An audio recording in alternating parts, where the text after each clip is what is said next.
Bonjour, je voulais juste essayer de faire une courte vidéo pour essayer de transmettre comme je le faisais avant sur la situation ici en Syrie, sur ce qui se passe. Autant je dois avouer que j'ai arrêté pour un moment parce que j'ai ça. Entre la guerre qui continue, entre la situation qui s'aggrave, entre...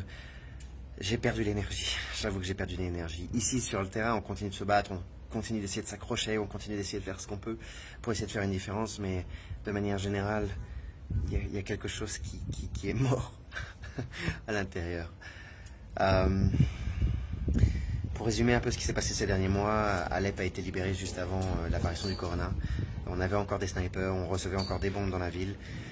La situation était compliquée économiquement parlant, mais elle s'est aggravée en fait ces derniers mois. C'est aggravé à cause des sanctions américaines, à cause des sanctions même européennes en fait, contre la Syrie, parce que les gens n'ont même plus de quoi vivre. Comment je pourrais traduire ça?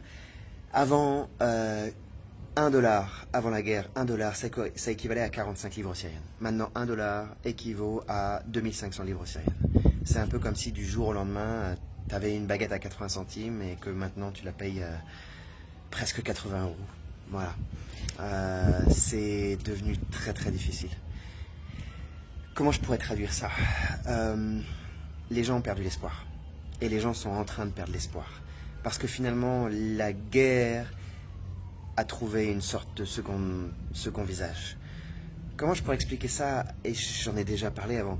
Avant, pendant la guerre, quand on était bombardé, quand on recevait des mortiers tous les jours, quand les hôpitaux étaient pleins, c'est bête, mais indirectement, ça allait. Parce que du jour au lendemain, tu sortais dans la rue, tu te disais, bon, c'est pas grave, peut-être que je vais crever.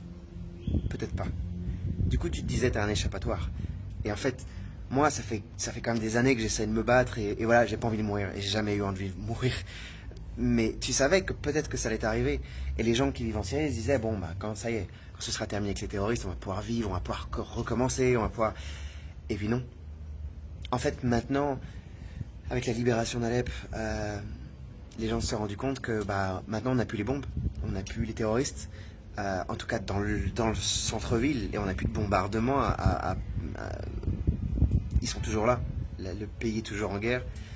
Mais le temps qui s'était arrêté pendant la guerre s'est recommencé à tourner. Du coup, les gens se rendent compte que bah, maintenant, ils sont coincés. Il n'y a plus d'argent. Les gens n'ont pas d'espoir. Et l'objectif de ces sanctions, évidemment, c'est de pousser les gens à perdre espoir. De pousser les gens à perdre espoir en gouvernement. De pousser les gens à perdre espoir en leur pays. De pousser les gens à perdre espoir en aujourd'hui, en demain. Pourquoi? Parce que qu'est-ce qui se passe? Les gens n'ont plus les moyens de vivre. Il n'y a plus suffisamment. Le gouvernement est en train d'essayer de compenser, mais le problème c'est que c'est impossible.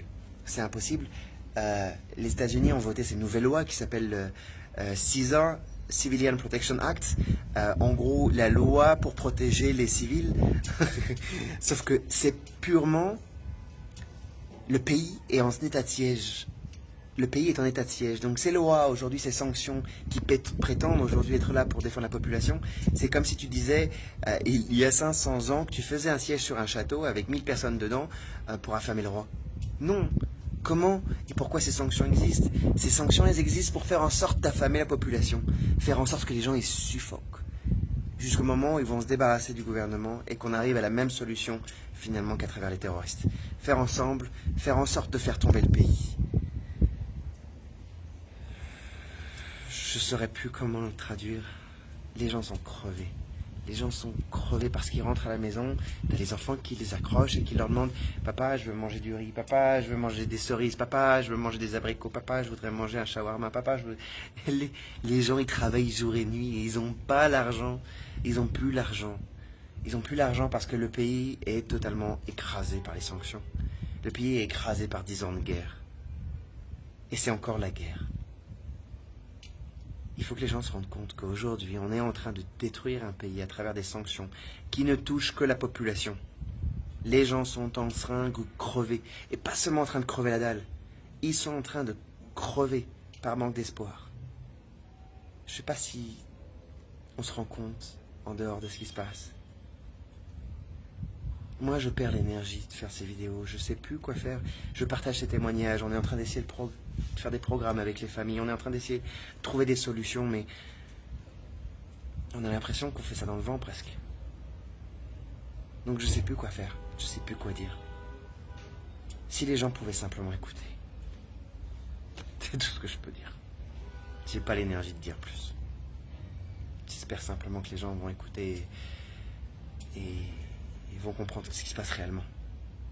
Que ce qui est en train de se passer aujourd'hui, c'est pour tuer la population syrienne. C'est pour détruire le pays. Rien de plus, rien de moins. C'est pas pour protéger la population. Les gens crèvent.